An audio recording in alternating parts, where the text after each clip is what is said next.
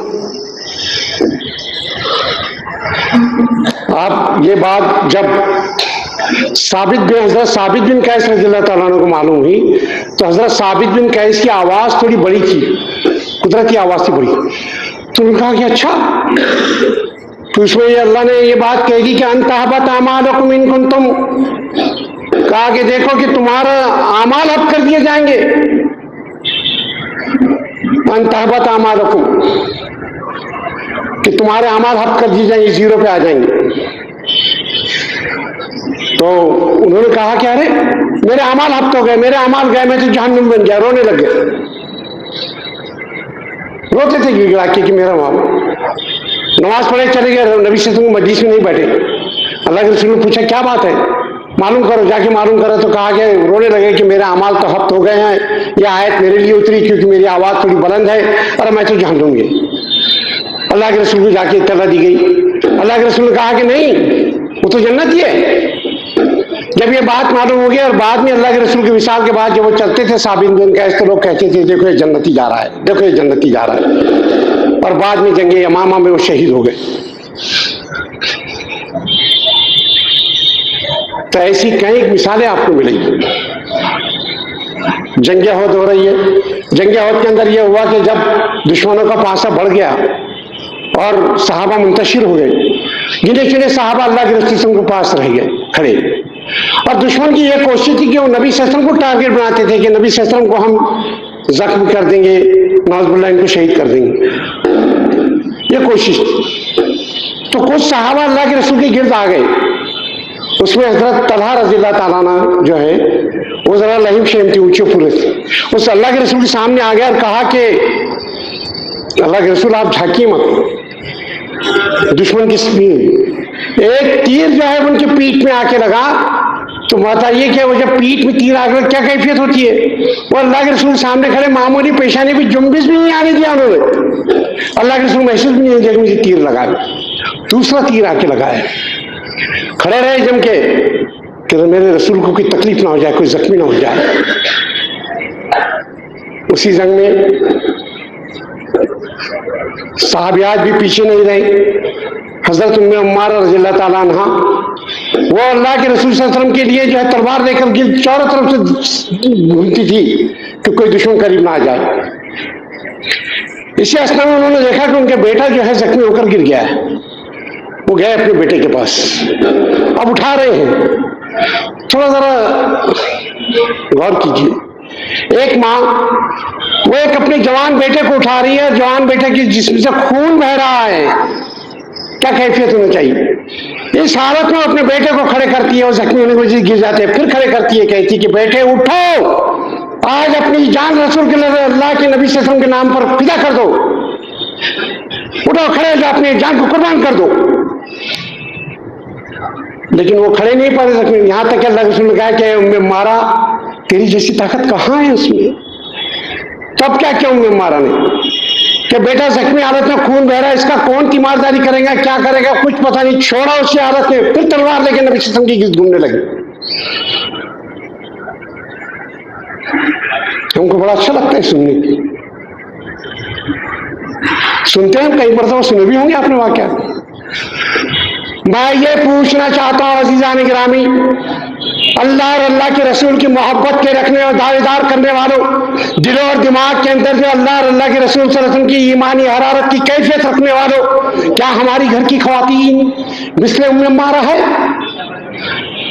کیا ہمارے گھر کی خواتین بچوں کو اس نحو پہ تیار کر رہی ہے کہ بیٹے سن، تو اور تیرا مال یہ اللہ کی امانت ہے؟ کیا یہ آیت سے واجبات کرائی انہیں ان اللہ اشتری من المؤمنین انفسهم واموالهم بان لهم الجنہ. یقیناً ہم نے، اللہ تعالیٰ کہہ رہا ہے کہ ہم نے ایمان والوں کی جان اور مال جنت کے عوض میں خرید لیے. جب یہ سودا ہو گیا ہے، سودا ہو جانے کے بعد بھی اگر کوئی دعویٰ کرے تو سودا ہوتا ہے کیوں؟ مکان میں نے فروخت کر دیا، پھر میں کہوں کہ یہ مکان میرا ہے، وہ ہے کہ سودا کینسل. جب ہم نے سودا کر لیا جنت کے عوض میں، پھر یہ جان میری، یہ مال میرا. تو گویا کہ سودا کینسل، یعنی آپ جنت نہیں جانا چاہتے۔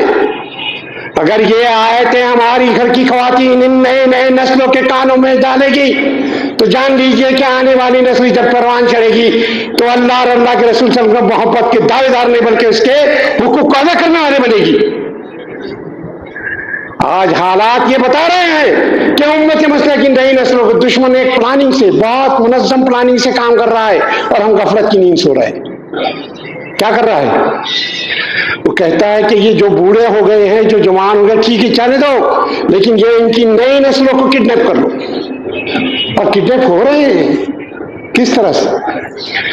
نظریاتی طور پر، فیشن کے طور پر، ماڈرنائزیشن کے زمانے میں ان کے ذہنوں کو کیچ کر لیا جا رہا ہے، ان کو لگا دیا جا رہا ہے، بے روی کی شکار بنا دیا جا رہا ہے۔ اور یہ نوجوان، اللہ کے رسول نے کہا کہ میں موسیقی کے آلات توڑنے کے لیے آیا ہوں، اور یہ نوجوان موسیقی کا دل دادا ہے، ہیڈ فون لگایا، موسیقی سن رہا ہے، جھومتے ہوئے چل رہا ہے۔ جو لوگ موسیقی سنتے ہیں یاد رکھیے کہ وہ بزدل ہوتے ہیں، اور آج تک دنیا میں کسی بزدل نے کوئی انقلاب برپا نہیں کیا۔ اس نئی نسل کو بزدل بنا دینا چاہتے ہیں، وہ حق بات کہنے سے بھی ڈرتے ہیں۔ پولیس کا ایک پیر کا پٹکا تو حالات غیر ہو گئی، اور وہ صحابہ تھے کہ جان قربان کرنے کے لیے دشمن کے سامنے کھڑے ہو جاتے تھے۔ کہاں ہے وہ طلحہ جیسے لوگ ہمارے درمیان میں؟ کہاں ہے کہ اس زمانے میں تیر چلائے جا رہے تھے، آج بھی چلائے جا رہے ہیں، نظریات وہی ہے، طریقہ کار بدلا ہے۔ آج الزام لگایا جا رہا ہے، بے بنیاد باتیں کہی جا رہی ہے۔ کہاں ایسے افراد جو کھڑے ہو جائے حق بات کہنے کے لیے کہ میرے رسول کی یہ بات ہے اور میں اپنے رسول کی بات لوگوں تک پہنچاؤں گا؟ ذرا سا حالات کیا بگڑے، ہوائیاں اڑنے لگ گئی، اور پھر دعویٰ ہے کہ ہم ایمان والے ہیں۔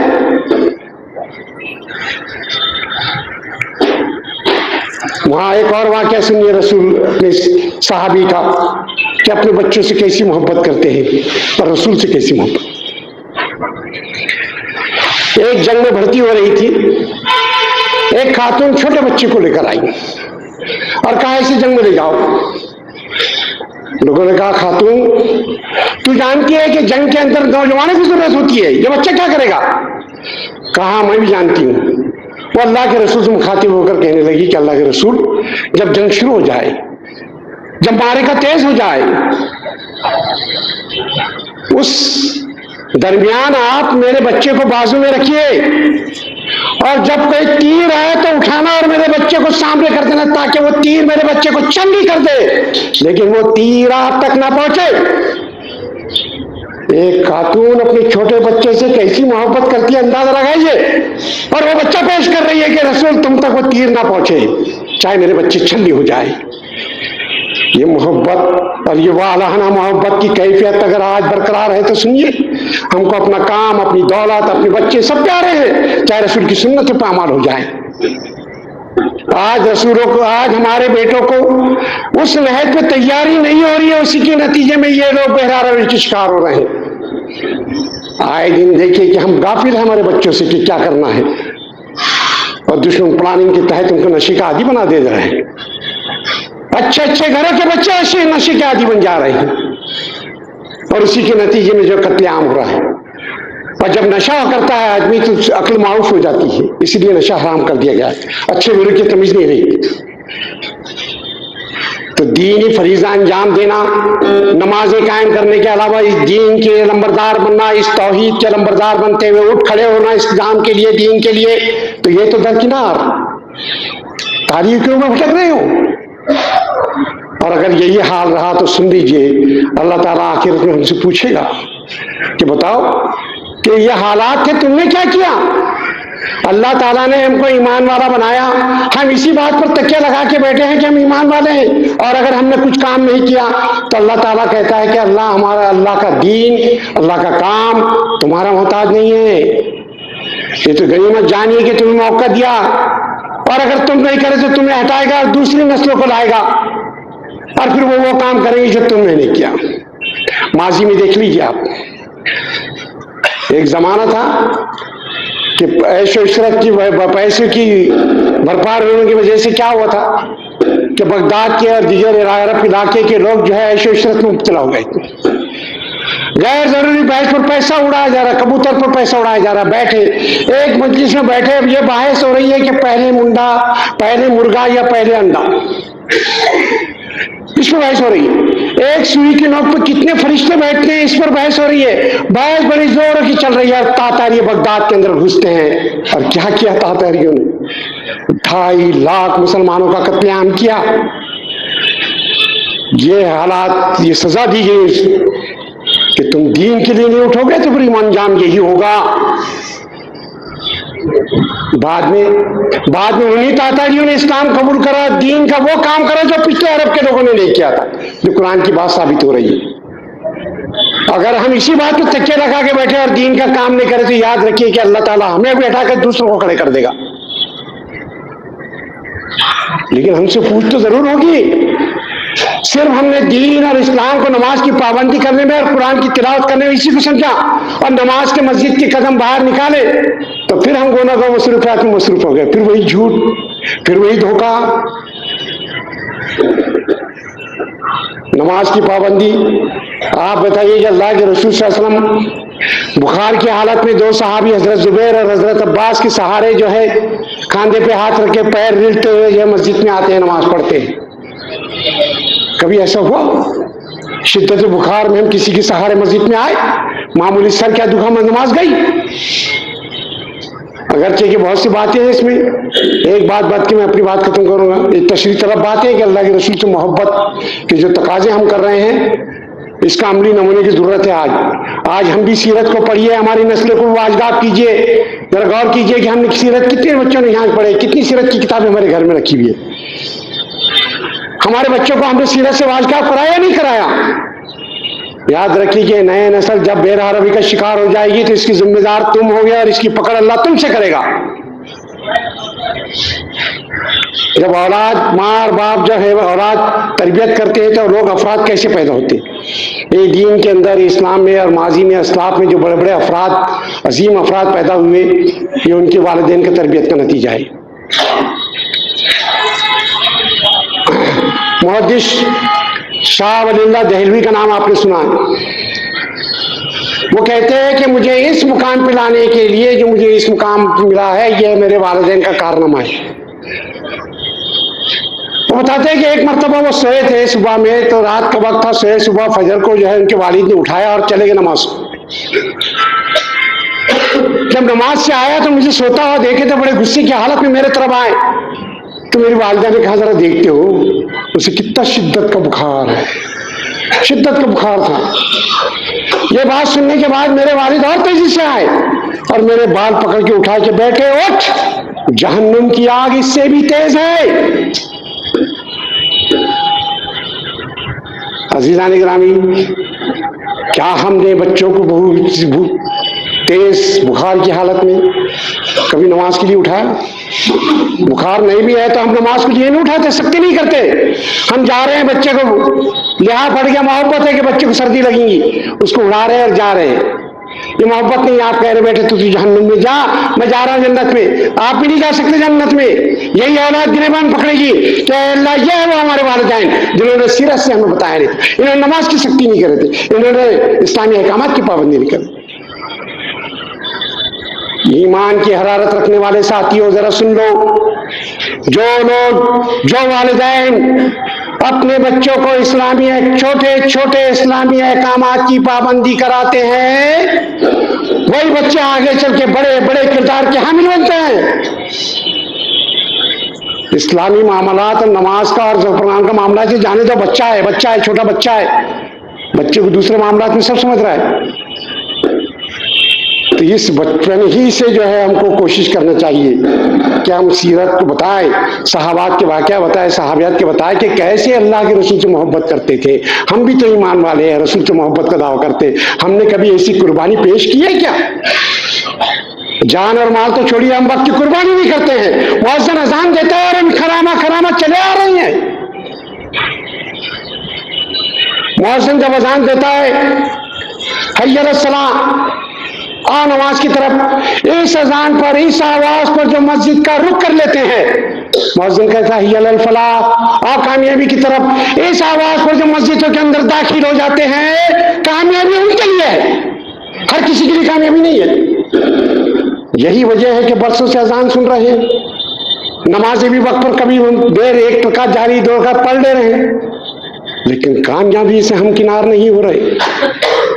جمعے کا دن جبکہ یہ بتایا گیا کہ 1 دن پہلے سے تیاری کی، اذان ہو جاتی ہے اور آخر میں صرف نماز ادا کرنے کے لیے آتے ہو آپ۔ یہ ایسے وقت کی اگر ہم قربانی دینے والے نہیں بنیں گے تو یاد رکھیے آنے والے وقت میں ہم کچھ بھی قربانی نہیں دے سکتے، اس کے نتیجے میں حالات اس سے پرآشوب آ سکتے ہیں۔ اس میں اور بھی بہت سی تشریح طلب باتیں ہیں، لیکن وقت ختم ہوتا ہے، لہٰذا میں یہ بات کہتی ہوں کہ ہم سیرت سے پڑھیے، بچوں کو بھی پڑھائیے، اور میں دعا کرتا ہوں کہ اللہ تعالیٰ جو ہے نبی صلی اللہ علیہ وسلم کی بعثت اور نبی صلی اللہ علیہ وسلم کے مشن کو سمجھنے اور اسے انجام دینے کی ہمیں توفیق عطا فرما، ہماری اولاد کو اسلامی نہج پر تربیت کرنے کی ہمیں توفیق عطا فرما۔ اسی کے ساتھ آپ جس مسجد میں بیٹھے ہیں، آپ جانتے ہیں کہ یہاں جو ہاسپٹل میں جو کھانا دیا جاتا ہے، غریب غرباؤں کو کھانا دیا جاتا ہے، اور مسجد کا بھی تعمیر کا کام ہے، یہ آپ ہی کی اعانت سے دیا جاتا ہے، تو لہٰذا اس میں بھرپور اعانت کیجیے۔ آپ دیکھیں جو مال لگاؤں گے تعمیر مسجد میں، یہاں بھی کام آئے گا وہاں بھی کام آئے گا۔ پیسے تو ہر جگہ خرچ ہوتے ہیں، لیکن اگر مخصوص اور اللہ کے دین کے لیے اور اس مسجد کے اللہ کے گھر کی تعمیر کے لیے اگر ہمارا پیسہ خرچ ہوتا ہے تو یہ جان لیجیے کہ یہ بہت بڑا اثاثہ ہے اور یہی کام آنے والا ہے، یہی کام آنے والا ہے۔ اللہ کے رسول نے ایک مرتبہ مجلس میں کہا تھا، اچھا بتاؤ تم میں سے اپنے وارثوں کا مال کسے پسند ہے؟ لوگوں نے کہا اللہ کے رسول ہمیں اپنے وارثوں کا مال کیوں پسند ہوگا، ہمیں تو اپنا مال پسند ہے۔ کہا سن لو کہ جو مال تم نے اللہ کی راہ میں لگا دیا وہ مال تمہارا، باقی مرنے کے بعد تو یہ مال وارثوں کا ہے۔ غور کیجئے کہ ہم وارثوں کے لیے پیسے جوڑ جوڑ کے رکھ رہے ہیں اور ہم اپنے لیے کچھ خرچ نہیں کرنا چاہتے، تو ضرورت اس بات کا ہے، تقاضا یہ ہے کہ آپ جتنا بھی ہو سکتے ہیں اس میں آپ بھرپور تعاون کیجئے۔ یقین یہ ہے کہ اللہ تعالیٰ آپ کو یہاں بھی برکت عطا فرمائے گا، آخرت میں بھی دیں گا۔ اللہ تعالیٰ جو ہے ہم کو دین کے معاملوں میں اور مسجد کی تعمیر میں اور مسجد کے اخراجات میں پیسہ لگانے کی توفیق عطا فرمائے۔ وآخر دعوانا الحمدللہ رب العالمین۔